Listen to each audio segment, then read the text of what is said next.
Ce frère demande comment savoir si c'est la saison de se mettre dans une relation et comment exactement distinguer la personne lorsqu'il y a plusieurs qui correspondent à nos critères.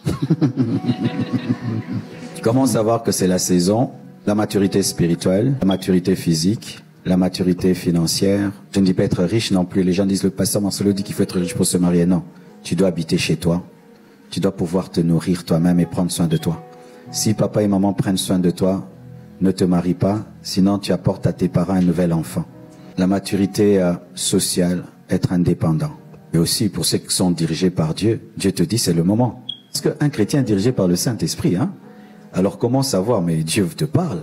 Et aussi si tu brûles de trop, tu peux remarquer pendant un temps, tu avais une grande discipline sexuelle, et tout d'un coup, c'est pas que tu deviens impudique ou démoniaque. Tout d'un coup, tu sens que ta discipline sexuelle, tu commences à la perdre. Des fois, c'est aussi un signe que là, tu dois te marier. Les femmes te disaient rien, les hommes te disaient rien. Maintenant, tu commences à se sentir, oh, c'est aussi un signe des fois que Dieu te dit, maintenant, tu dois te marier. Parce que pendant un temps, certains, Dieu leur prête un don de célibat. Et quand c'est le temps qu'ils se marient, Dieu enlève ça pour leur dire c'est le moment. Alors lorsque tu es entre plusieurs choix, comment tu vas savoir qui est qui? On ne dit à personne je t'aime, je vais t'épouser. Sinon tu n'es pas sérieux, hein, de demander la main à 5 personnes. Tu vas blesser beaucoup de personnes. Tu les fréquentes comme des amis. Amen, hein? Sans engagement, vous causez. Et tu vas commencer à éliminer. Mettons, ils sont à 5. Vous causez. Ah, quand ils partent, tu sens l'odeur dégage, la bouche dégage. Déjà, tu élimines. Mais si tu aimes l'odeur de la bouche, tu gardes. Pas de problème. Parce que quand j'ai éliminé à cause de l'odeur de la bouche, me prenez pour un charnel. L'odeur a une grande place dans les mariages, hein. L'odeur.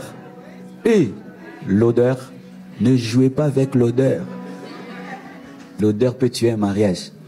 Oui, ne te marie jamais à quelqu'un si tu n'aimes pas son odeur.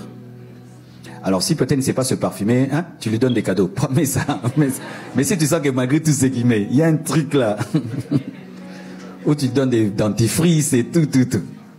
Mais si jusqu'au bout, son odeur labiale, corporelle, ne te convainc pas, n'ose pas, tu lui feras pas des bisous. Je te dis la vérité, hein. Une autre chose sur la spiritualité, vous parlez spiritualité, et puis si tu es très spirituel, tu te rends compte que lui, vraiment, il est dans la chair, tu élimines. D'autres, tu causes, il veut te toucher, il veut ceci, cela. Oh, tu sens que ce gars-ci n'est pas sérieux. Avec le temps, tu vas éliminer, puis tu vas garder 2. Et si les 2 sont bien, tu ne sais pas vraiment tous sont bien. Tu pries Dieu. Et tu en parles à des personnes sages, mûres autour de toi. Il y a A et B. Ah, moi je te connais bien. Lui, il te faut celui-là. Pourquoi? Tu es une femme dominatrice. Lui, il est trop mou. Tu vas le diriger. Il faut l'autre là qui est fort. Lui, il va te dompter. Oh non, lui, il te faut. Amen, les femmes dominatrices. Femmes dominatrices, n'épousez pas des hommes mous, hein. Vous allez vous sentir, hein, homme. Épousez des hommes qui te disent non, je ne fais pas. Pourquoi? Je fais pas. Il garde son calme. Mais un homme qui te dit oui, comme tu veux. Chérie, on fait quoi? On fait quoi?